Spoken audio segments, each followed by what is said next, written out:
भारत में एकटा युवक यूट्यूब के ट्यूटोरियल वीडियो देख कऽ अपने सँ अपन पेट के ऑपरेशन केने घटना सार्वजनिक भेल अछि।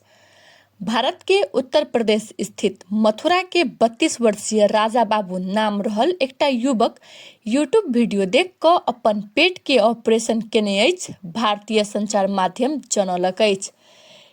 इंडिया टुडे के अनुसार वाणिज्य शास्त्र में स्नातक केने ओ युवक किछ महीना सँ पेटक समस्या सँ पीड़ित छलथि।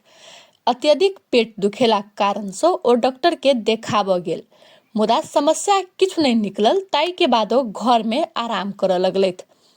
पेटक दर्द बढ़ि रहल छल आ रोग के पता नहीं लागि रहल छल, तो ओ यूट्यूब में पेट के ऑपरेशन संबंधी ट्यूटोरियल वीडियो देख कऽ समस्या पता लगाबऽ के लेल अपने सँ ऑपरेशन कऽ कऽ देखब पेट में समस्या की अछि से निर्णय केलक। ताई के बाद ओ ऑपरेशन के सामान सब कीन कऽ वीडियो देख कऽ अपन पेट के 7 इंच धरि काटि लेने छलथि। ओइ के बाद टाका सेहो अपने सँ लगौने छलथि। किछ देर के बाद जखन शून्य होबऽ के सुई के असर समाप्त भेल तऽ हुनका दर्द असहनीय होबऽ लागल।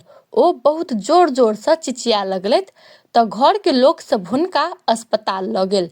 जखन डॉक्टर हुनका सँ कारण पुछलक तऽ ओ ई बात सब कहलथि जे हमरा बहुत दिन सँ पेट दर्द करैत छल, मुदा कतेको बेर डॉक्टर सँ देखेलहुँ, कोनो समस्या नहीं निकलै छलै। डॉक्टर ई बात भारतीय संचार के जनौने छलथि। एखन राजा बाबू के उपचार मेडिकल कॉलेज में भऽ रहल अछि। डॉक्टर के जांच के बाद पता लागल जे हुनका 18 वर्ष पहिने अपेंडिक्स के ऑपरेशन भेल छलनि, तें पेट में समस्या भऽ रहल छलनि।